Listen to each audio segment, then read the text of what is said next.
आई देखी भैया ये भजन वो समय के बाद जब सीता स्वयंवर होके वाला रहा तो सीता मैया के सखिया जो है कुल बाग में लेके घूमत रही है और वहीं राम जी के देखली है तो वो सखी लोग अपने भाव में का कहत रही, कैसे कहत रही आई देखी कि देख कर राम जी को जनक नंदनी, देख कर राम जी को जनक नंदनी, बाग में वो खड़ी की खड़ी रह गई, देख कर राम जी को जनक नंदनी, देख कर राम जी को जनक नंदनी, बाग में वो खड़ी की खड़ी रह गई, देख कर राम जी को जनक नंदनी।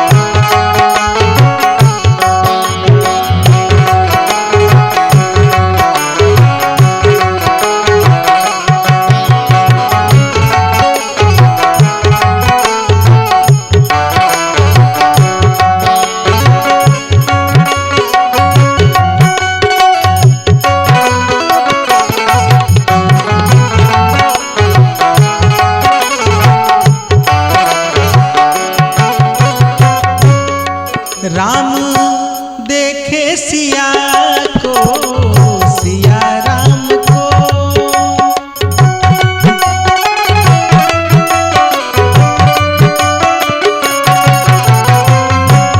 राम देखे सिया को, सिया राम को, राम देखे सिया को, सिया राम को, चारों अखियां लड़ी की लड़ी रह गई, देख कर राम जी को जनक नंदनी, देख कर राम जी को जनक नंदनी, बाग में वो खड़ी की खड़ी रह गई, देख कर राम जी को जनक नंदनी।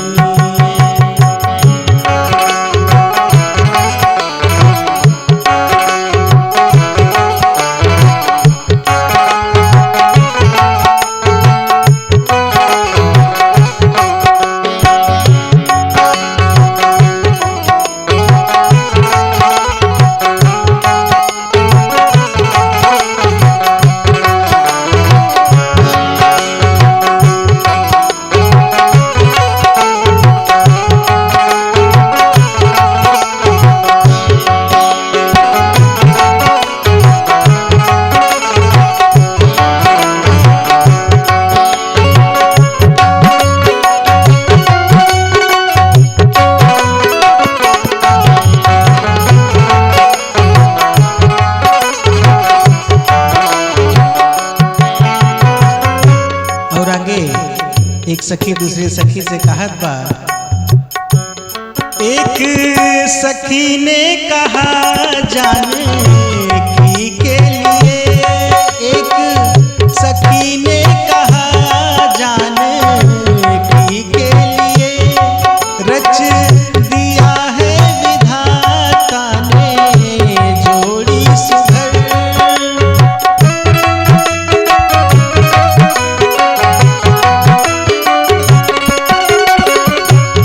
एक सखी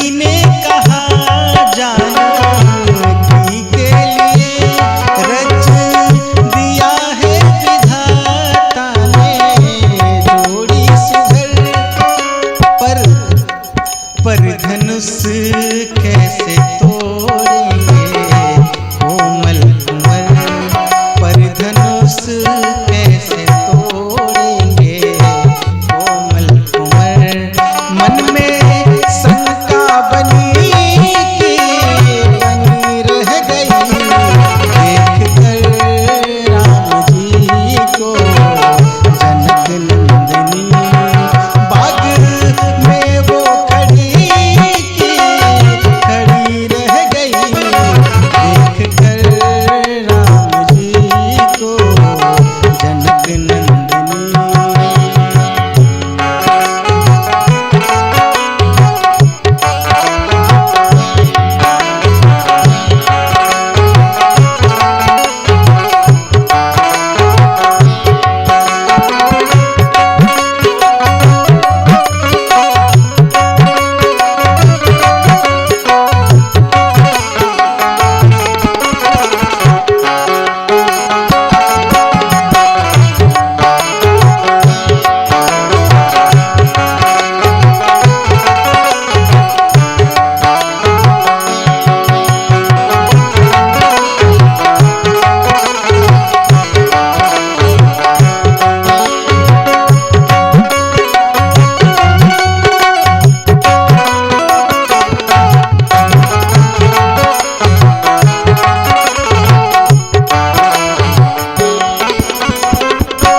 और आगे वीर आए अनेकों वहाँ पे खड़े, वीर आए अनेकों वहाँ पे खड़े, पर धनुष को तोड़े श्री राम जी।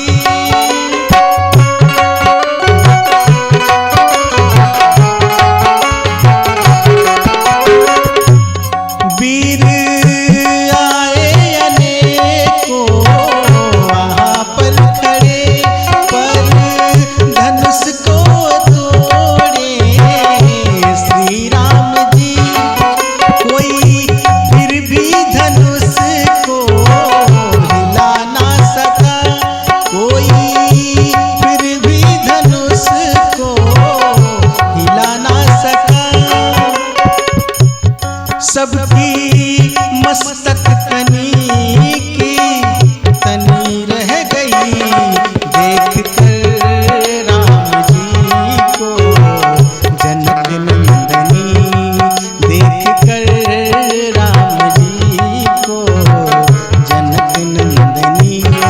बाग में वो खड़ी की खड़ी रह गई, देख कर राम जी को जनक नंदनी।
देख कर राम जी को